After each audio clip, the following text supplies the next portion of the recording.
Et si à partir d'aujourd'hui tu te posais les bonnes questions? Et si tu cherchais à vivre et à offrir avec tes propres intentions, à faire grandir ta manière d'être et à la nourrir de la meilleure des façons? Vous savez, on est dans un monde qui nous pousse à nous adapter. Nous adapter à qui, vous me direz? À la masse qui est fabriquée pour que tout le monde se ressemble. Faire de celle-ci un modèle à suivre, où chacun se ressemblera. Plus personne ne sera différent. Et pourtant, dans ce mode de vie, on ressent à l'intérieur de nous-mêmes, dans notre fort intérieur, cette volonté d'être réellement nous, de réussir à se comprendre, à se nourrir, dans un monde qui nous pousse à ne plus être nous-mêmes. Ça donne des êtres qui à l'intérieur ressentent cet effort continuel, sans savoir l'exprimer. La meilleure manière de nous retirer ce que nous sommes réellement, dans notre essence, dans notre âme, c'est de construire cette masse qui nous empêchera de réfléchir par nous-mêmes. Faire d'un pluriel, d'un partage, de l'individualité qui se ressemble. Nous empêcher de donner à l'autre, comme notre cœur voudrait le faire. C'est comme mettre en prison notre propre âme, afin de nous interdire de la nourrir. En fin de compte, est-ce qu'on devrait se battre pour chercher à retrouver notre véritable sincérité?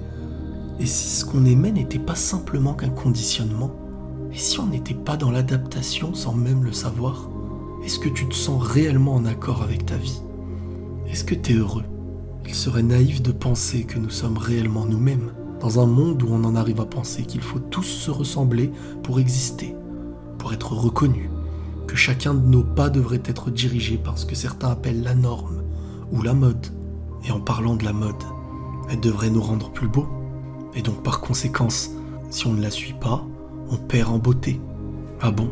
Pourtant, sans la suivre, on éloigne une majorité dans leur regard. On peut faire naître de la moquerie. On nous demande de sourire à leur manière, d'aimer à leur manière.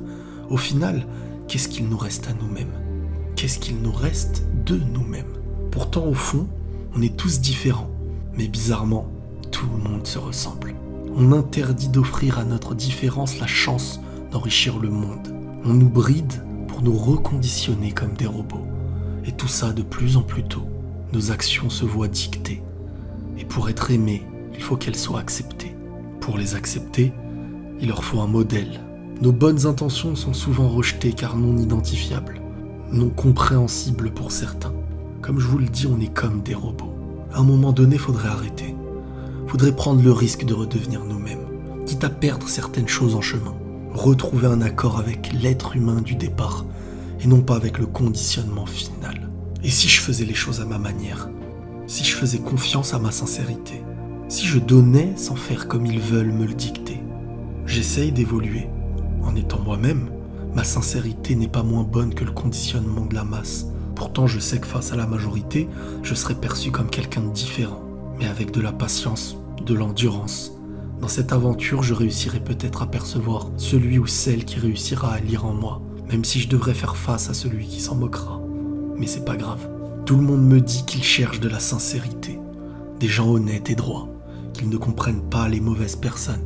Et pourtant, pour être honnête avec vous, j'en vois totalement l'inverse. Quand quelqu'un vous donne de son authenticité, vous la rejetez, car il ne ressemble pas au modèle que vous suivez, car ils ne sont pas semblables à ce que vous pensez aimer. Quand il n'a pas l'apparence du conditionnement, il sera jugé sans réfléchir. S'il n'est pas habillé de telle manière, vous pourrez vous en moquer. Mais pourtant, pour moi, c'est la seule façon de réussir au final. Et c'est pareil en amour. Tu ne pourras jamais mieux donner que dans ta véritable sincérité. Et si on arrêtait un peu d'adapter notre manière de donner, notre façon d'aimer, notre manière d'offrir, si chacun pouvait ressembler à ce qu'il est réellement, il y aurait moins de conditionnement. Vous savez, je suis convaincu que plus les gens sont forcés à se ressembler, moins ils arriveront à s'entendre. Car personne ne possède réellement sa véritable identité quand c'est l'extérieur qui l'habille, quand c'est l'extérieur qui lui dicte comment devenir un homme. Et vu que le monde qui nous fait rêver s'éloigne de l'authentique, il va falloir choisir entre l'illusion qui fait croire au rêve et la sincérité qui réveille même quand elle est belle.